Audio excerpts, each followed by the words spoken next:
Kisah Al-Quran, kisah tauladan, tajuk terpilih, wasiat Luqman.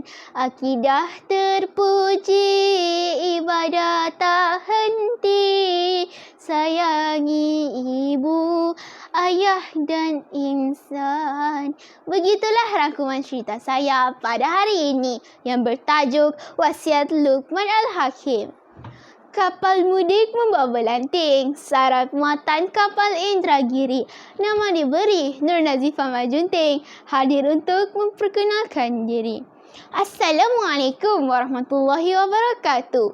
Terima kasih pengacara majlis, barisan hakim yang arif lagi bijaksana, penjaga masa yang teguh pendiriannya, guru-guru, rakan-rakan, serta hadirin dan hadirat yang dirahmati Allah.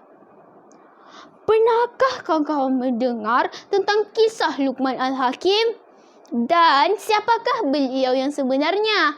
Saya pasti ramai di antara kita yang sudah terbiasa dengan nama Luqman Al-Hakim. Siapakah Luqman Al-Hakim? Magistrate, lawyer atau doktor? Kalau nak tahu, jom dengar kisah teladan yang akan saya sampaikan. Bermacam pendapat ahli tafsir tentang sejarah Luqman. Ada yang mengatakan dia adalah seorang nabi di antara zaman Nabi Isa dan Nabi Muhammad sallallahu alaihi wasallam. Namun, pendapat yang paling banyak mengatakan dia bukanlah seorang nabi, tetapi seorang yang diberi Allah nikmat hidup di zaman Nabi Daud alaihi salam. Menurut Ibnu Khatir, Luqman adalah seorang hamba yang soleh, kuat beribadah dan mempunyai kebijaksanaan yang luar biasa dan suka memberi nasihat. Sehingga kan terdapat sebuah surah di dalam Al-Quran yang khusus menceritakan tentang kisah-kisah beliau dan nasihat-nasihat yang disampaikan kepada anaknya. Citra hidupmu begitu mempersona, mutiara hikmah nasihatmu berharga. Pada kata yang tersurat, ada yang tersirat. Kawan-kawan yang dikasihi, surah Luqman ayat ke-13. A'udzubillahi minasyaitonirrajim. Bismillahirrahmanirrahim. Wa iz qala Luqmanu libnihi wa huwa ya'izuhu ya bunayya la tusyrik billah inna syirka la zulmun azim.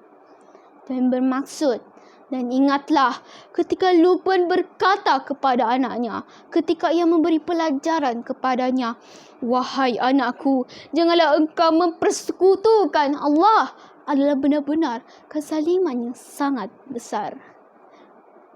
Kawan-kawan yang dikasihi, kita sebagai umat Islam tidak boleh mempersekutukan Allah, atau dalam bahasa yang lebih mudah, kita tidak boleh beranggapan ada kuasa lain selain kuasa Allah Subhanahu wa taala. Wasiat yang kedua adalah tentang menghormati kedua ibu bapa.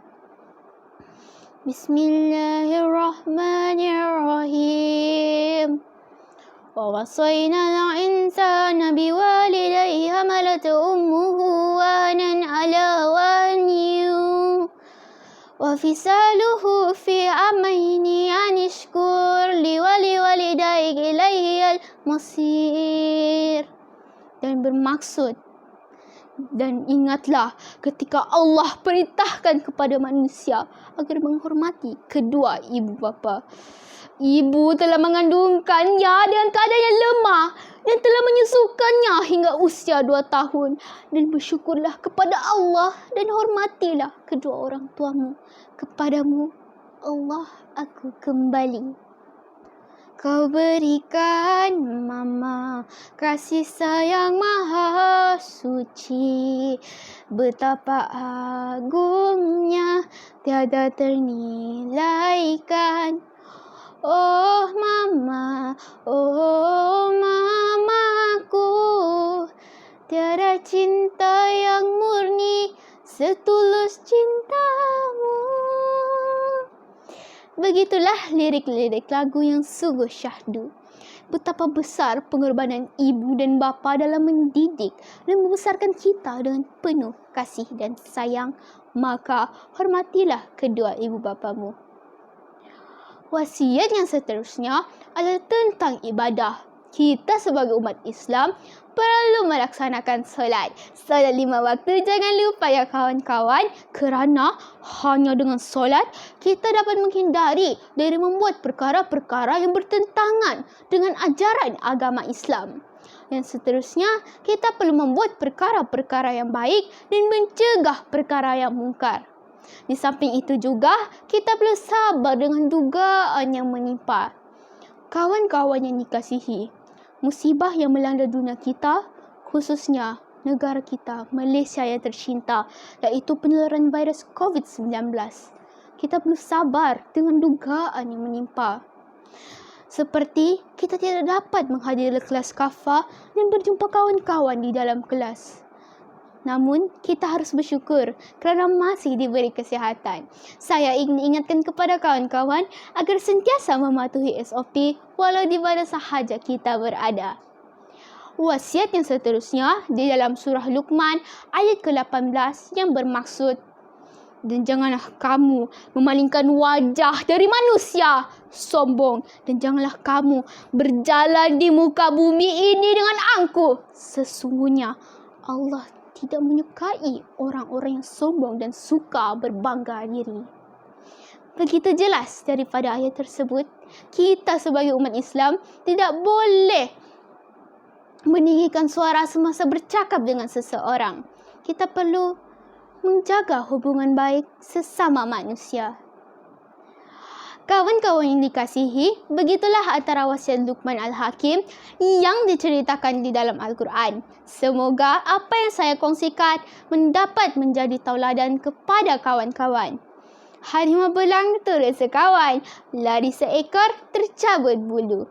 Ilmu akhirat tuntutlah kawan agar penuh segala fardu. Sekian, wabillahi taufiq wal hidayah. Wassalamualaikum warahmatullahi wabarakatuh. Sesungguhnya yang baik datang daripada Allah dan yang kurang datang dari kelemahan diri saya sendiri.